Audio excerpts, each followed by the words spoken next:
हालांकि एक देश जिसने एक राष्ट्रपति को मार दिया, अरे रुक जा भाई, और एक अपहरण किया, उसी अमेरिका से अभी भारतीय जनता पार्टी ने कोई समझौता किया है। हम लोगों का देश मुश्किल में फंसता चला जा रहा है और ऐसी मुश्किलें होंगी जो आने वाली पीढ़ी के साथ और परेशानी पैदा करेगी।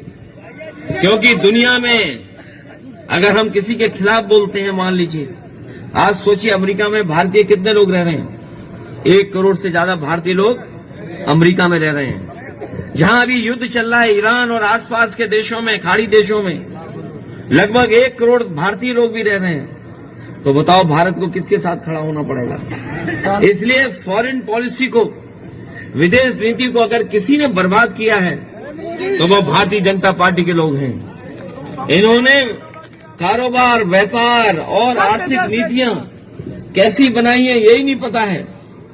अभी तो जो लड़ाई हम लोग देख रहे हैं, जो देश मजबूत है वो मजबूती से लड़ रहा है, और हमारे देश के साथ तो क्या संकट होगा। हमारी मिसाइल किसी देश की है, हवाई जहाज किसी देश का है, रडार किसी देश का है। तो बताओ हम लोग करेंगे क्या अगर कभी लड़ाई में फंस गए तो। जो हमारी विदेश नीति या हमारी जो अर्थव्यवस्था है या जो व्यापार हम लोग बढ़ा रहे हैं, जब अखबार पढ़ते होंगे तो देखते होंगे कि हमने फ्रांस से हवाई जहाज खरीद लिए है, इजराइल से ये खरीद लिया है, अमेरिका से ये खरीद लिया है, रशिया से ये खरीद लिया है। बताओ अगर हम दुनिया के दूसरे देशों से दूसरी चीज खरीदेंगे तो कभी लड़ाई हुई, वॉर हुआ तो बताओ तालमेल कैसे बैठाएंगे हम लोग। और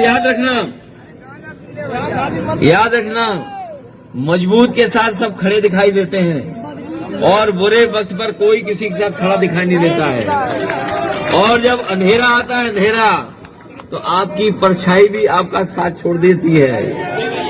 इसलिए ये जो विदेश नीति जुगाड़ की बन रही है, जुगाड़ की विदेश नीति, और जो डिफेंस को हम मजबूत कर रहे हैं, ये जुगाड़ से हम लोग जो डिफेंस कर रहे हैं, शायद इससे हम लोग दुनिया के सामने उतने मजबूत दिखाई नहीं देंगे जितना हम अपने देश में हर चीज बनाए तब मजबूत दिखाई देंगे।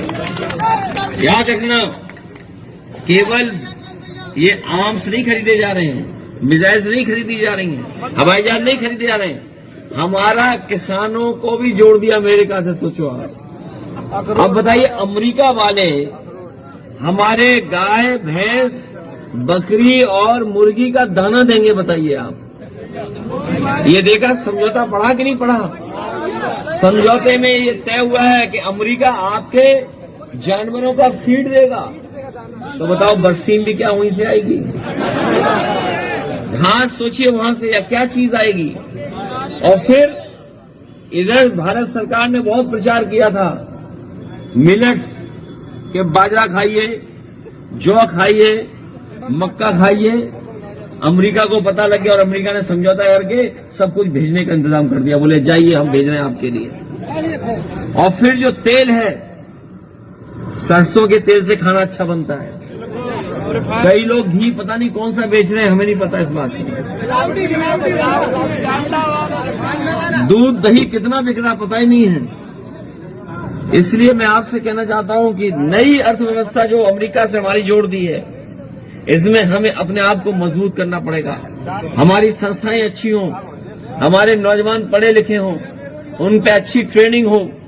और अगर अच्छी ट्रेनिंग नहीं होगी तो पता है क्या करना पड़ेगा, एक मोटरसाइकिल और स्विगी से सामान इधर उधर भेजना पड़ेगा, या अमेजोन के सामान इधर उधर भेजना पड़ेगा। कभी सोचा था किसी ने कि 5 साल 10 साल बाद ऐसी व्यवस्था बन जाएगी कि नौकरी है ही नहीं, रोजगार है ही नहीं। हर नौजवान रोजगार करना चाहता है, नौकरी करना चाहता है। इसलिए नई व्यवस्था लागू करने के लिए, उत्तर प्रदेश को विकास के रास्ते पर ले जाने के लिए समाजवादी विचारधारा के अलावा कोई दूसरा रास्ता नहीं है। क्योंकि समाजवादी पार्टी जो नेताजी ने बनाई, नेताजी ने दी, उसका सिद्धांत लोहिया जी और बाबा साहब भीमराव अम्बेडकर जी के रास्ते पे चलने वाला है।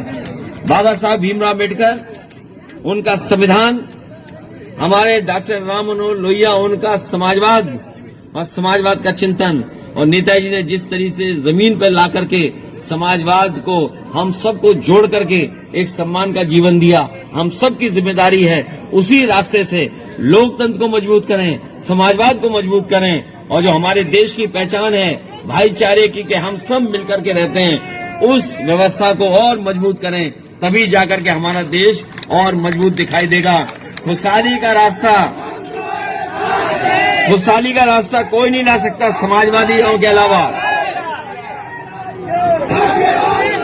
समाजवादी पार्टी के अलावा आपने देख लिया बीजेपी को, और हिसाब किताब इस चुनाव में जब 27 में हम लोग जाएं तो केवल उत्तर प्रदेश का हिसाब किताब नहीं देना उन्हें देना है दिल्ली वाला भी हिसाब किताब। 11 साल तो 11 और 10 साल कितने साल का जवाब है? 21 साल। और सोचिए, किसी बच्चे को अगर खिलौना मिल जाए तो कितना खुश हो जाता है, अगर कोई नई चीज देख ले तो कितना खुश हो जाता है। आपने वीडियो देखा होगा, हमारे मुख्यमंत्री जी ने जैसे ट्रेन देखी और 500 से ऊपर गई तो बताओ कितना खुश हो गए वो, कितना खुश हो गए, सोचिए आप।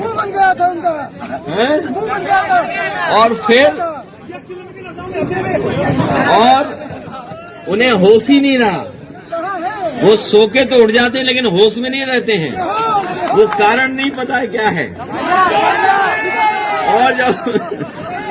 और जब वो खुश हुए, जब वो रफ्तार देख करके खुश हुए, तो वो उंगली भूल गए कौन सी दिखानी है उन्हें। बताओ, ऐसे तो मुख्यमंत्री हैं। और अपने प्रधानमंत्री जो है देश के, उन्होंने बनारस को कहा कि हम क्यूटो बनाएंगे, क्यूटो, और ये गए जापान, लेकिन क्यूटो देख करके नहीं आए। अगर क्यूटो देख करके आते तो उन्हें लगता कि सड़कें कैसी हैं, भगवान बुद्ध का मंदिर कैसा है, वहां पे टूरिस्ट लोगों की व्यवस्था क्या है, या और व्यवस्थाएं जो बनी हुई है वो कैसी बनी हुई है। इसलिए हम लोगों को होली के त्योहार पर यही संकल्प लेना है कि जिस तरह होली का त्योहार हम लोगों को बहुरंगी में, अनेक रंगों में खेलने का और एक दूसरे से मिलने का मौका मिलता है, जहां हमारे ईद पे गले मिलते हैं, हम लोग होली पे गले मिलते हैं, यही हमारी संस्कृति है कि हम त्योहारों पर गले मिलकर के एक दूसरे को मिठाई खिलाते हैं।